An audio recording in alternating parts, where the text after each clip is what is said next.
welcome to Insights Encyclopedia. Today we are discussing about the chapter 8 from Classics NCERT History, that is Ashoka, the emperor who gave a bar. So, in the previous lecture, we studied about the Buddhism and Jainism, and at that time, and after the Buddhism and Jainism, the rise of the modern empire began, and the founder of the modern empire was Chandragupta Maurya, and after that, his son Bindusar and his son, so Ashoka. So, Ashoka was the grandson of the Chandragupta Maurya. So Ashoka was very famous for his bar tactics. He is very aggressive ruler. He also killed his 99 stepbrothers and then became ruler and also fought a killing war, that is a massive killing of pupils. The battleground is full sided with blood. And after that he gave up the war uh, and accompanied the Buddhism, and then he starts the Dhamma policy. So one interesting thing is that his grandfather, that was Chandragupta. Chandragupta was associated with Jainism, what his but him associated with Buddhism. So you know that the difference between the ideology in one family can happen, and they also begin to drift to another religion if they found that much better for themselves. So now let's study this chapter. So it starts from the story of Roshan's rupees. So Roshan is a boy and he want to buy a CD, and his grandfather gave him some rupee notes. So they are the currency notes. They are very crisp notes. So he wants to see the notes how that was looking, and then he found that the in all notes there is a smiling face of Gandhiji, and what he also noticed one symbol of the lion. It's an emblem symbol. So he wondered why this symbol was put, why the lions were put of three lions. So these are the symbol in notes. So why this is in the note? So let's find out his query. So the chapter begins with a very big kingdom which is equal to an empire. So now till now we are study about the kingdoms. What in this chapter we are referring an empire. So Ashok built an empire. So the Ashok was found ruler was founded by his grandfather Chandragupta Maurya more than 2,300 years ago. So Chandragupta was supported by a wise man called Chanakya or Kautilya, and after the support of the Chanakya or the tactics from the Kautilya, he defeated the Dhanananda and then started his dynasty, Mauryan dynasty. So Chanakya wrote a book called Arthashastra. So he gave some thoughts or rules in his book called Arthashastra. So what is dynasty?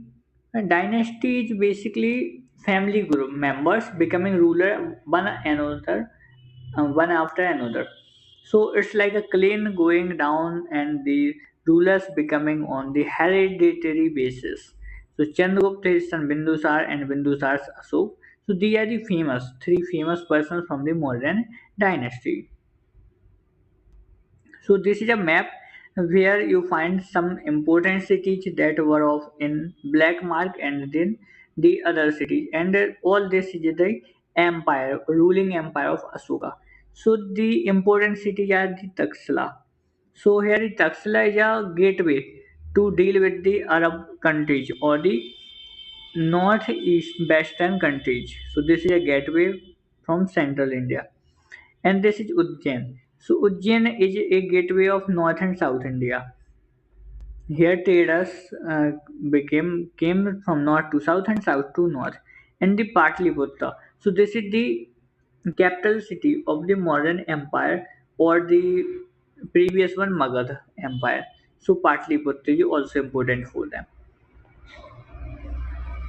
So this is the how empires different from kingdom. So emperors need more resources than kings because empires are larger than kingdoms and need more big army to protect their kingdom, big kingdom. So also they need a large number of officials who collect taxes or manage the people. So this is the key difference of the empire and kingdom. Ruling the empire. So in the case of the ruling the empire, you wonder that they have the officials. Officials have, but they also deployed some spies who keep eye on the officers. Spies keep watch on the officials so that the officials are doing their work rightly in right way or not, or if they are not doing the right work, then king should have to remove them immediately.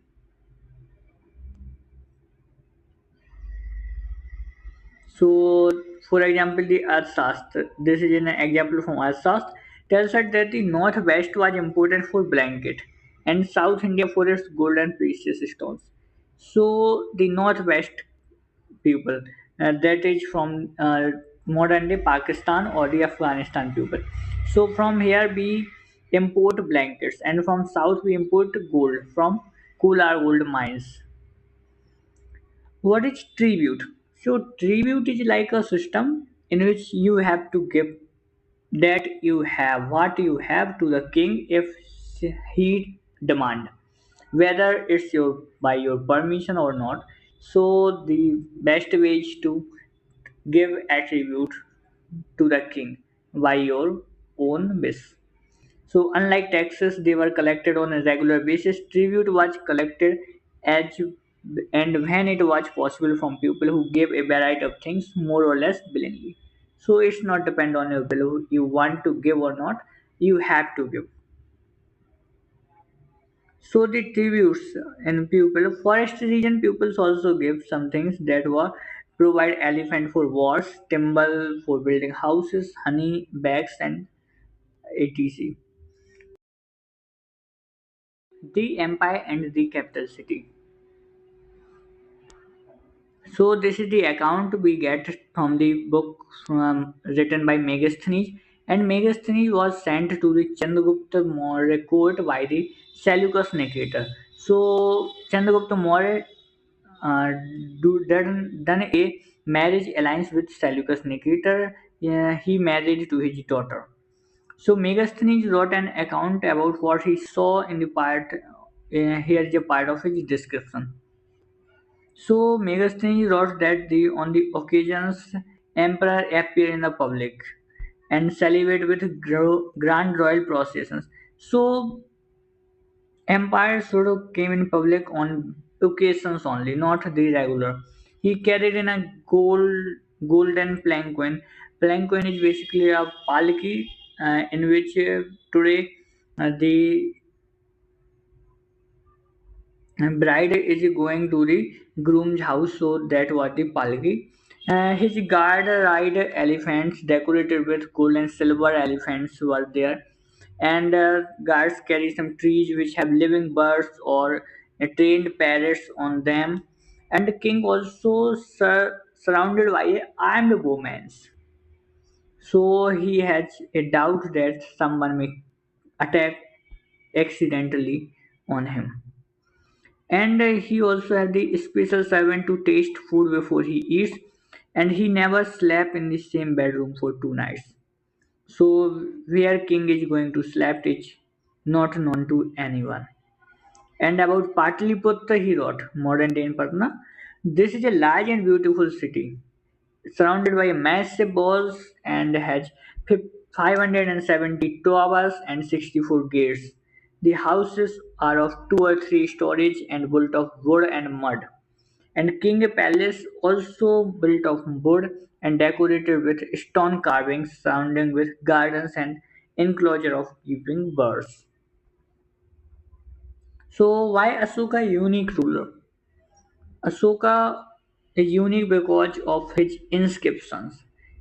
He made in Prakritic and were written in Brahmi script. So the starting of the inscription is from the Ashoka. Ashoka's war in Kaling. So that is the massive war from which the Ashoka's heart changed. Kaling is an ancient name of the coastal Orissa. So it's found in Orissa. Fought in Orissa. He is the only king in the history of the world who gave up conquest after winning a war. That was the grief or sorrow he get from the war, that he also gave conquest after winning a war.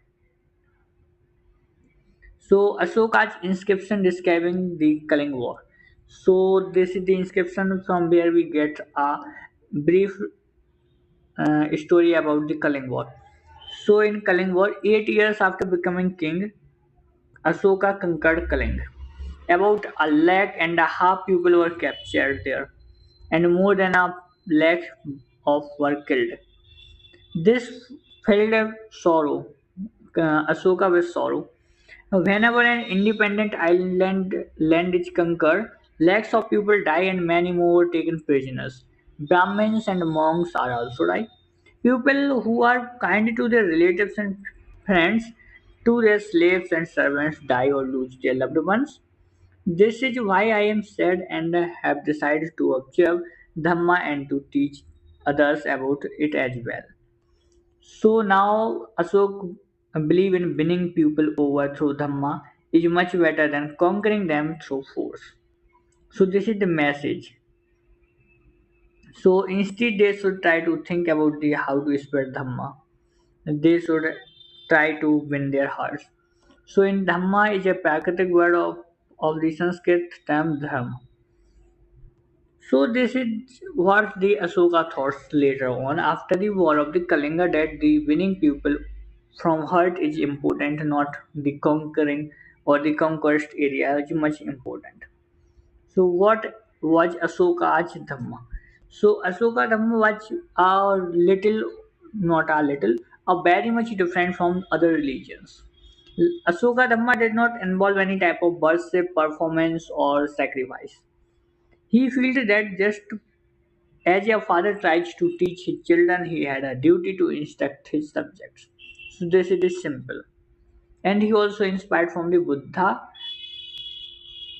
So he also appointed some officials known as Dhamma Mahamatta, who went from places to place to teach people about Dhamma.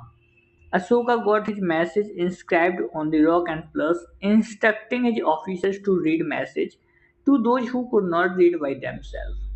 So that is the provision from the Ashoka side. And he also spread his messengers, sent his messengers to these far lands like Syria, Egypt, Greece, and Sri Lanka. And he also built roads, dug wells, and built a rest house beside arrangement of medical treatment for both human and animals. So this is the first king who were thoughting also about the animals. And you know one more interesting fact, before the Kaling War, the favorite dish that the Ashoka ate was the peacock egg. That was the favorite dish. But after the Kaling War, he gave up the war. So then he became a vegetarian, and then he avoided the eating of the animals. Ashoka message to his subject.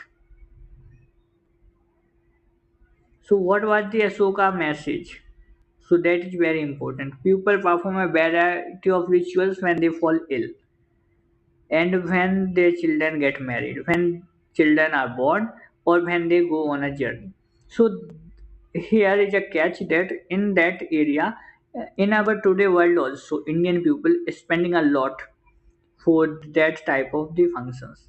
And these rituals are not useful if instead people observe other practices. So Ashoka also saying that these are not any fruitful condition or the fruitful practices. Instead of these, we can begin new practices in our rule that give us satisfaction and also serve others. Being gentle with slave and servants, respecting one elders first of all, then treating all creatures with compassion, giving gift to Brahmins and monks. So give gift to others who are in need. It is both wrong to praise one's own religion or criticize another's. So that is very important. And today we are seeing that one another trying to defame their religion. It's not correct way. It's both side are wrong. first of all praising our own religion and then defaming others. So that's not right. If one praises our own religion while criticizing another one, is actually doing greater harm to one's own religion. That's the Ashoka was saying. And in the context, Pandit Jawaharlal Nehru, who was the first Prime Minister of India, also wrote his erudite instruction of Ashoka still speaks us in a language we can understand and we can still learn from them. So they are saying that it's the instruction that are relevant in today's world also. These are the pictures from the Brahmi Lipi. So in Brahmi Lipi there is a written first letter of Hindi, that is A. So in early Brahmin it's like this in Devanagari, Bengali, Malayalam, Tamil. And in elsewhere part of this chapter we are going to see about the China building the Great Wall of China. So the Great Wall of China is built to protect their empire from the pastoral people. So wall is built that the pastoral people did not came here, and it's were made about in 2000 years ago, and the wall is about 6,400 kilometer long and having some towers. It at a distance of 100 to 200 meters. And these are the keywords from that chapter. It's all are simple, and the date is beginning of the modern empire, that is 2300 years ago. This is the map of the trade routes are using at that time from the Greek or from the Chinese or Roman Empire or the Persian Empire or the sea trade routes. So you can see that. And this is the looking ahead page. This is a very interesting and a very much important page. So before reading about that, I am going to tell some facts that was the usage of gold coin was first introduced in India by the Indo-Greeks, and secondly the Kusana came with the finest gold coin. The they have the finest or the 24 karat gold coins with them in the kingdom. And after that Gupta kings came and they had introduced a large number of gold coins in that kingdom. So these are the three famous kingdoms regarding the gold coin, usage of gold coins. So you can read this by yourself, and this is telling about the rulers that we are going to see ahead. That was Indo-Greek, Sakaj, Gupta, Kusana, Pusmit, Sungaj, Kanvaj, and Satavahanaj, but Bakataj. And in south also there was the rulers Chiraj, Cholaj, Pandyaj, Pallavas, Chalukyas. So all these are we see in the upcoming the lectures of this C and also in the seventh class of history. So thanks for watching this video, and I hope you enjoyed this video. So keep coming to see the entire series of the lectures of history. Thanks for watching.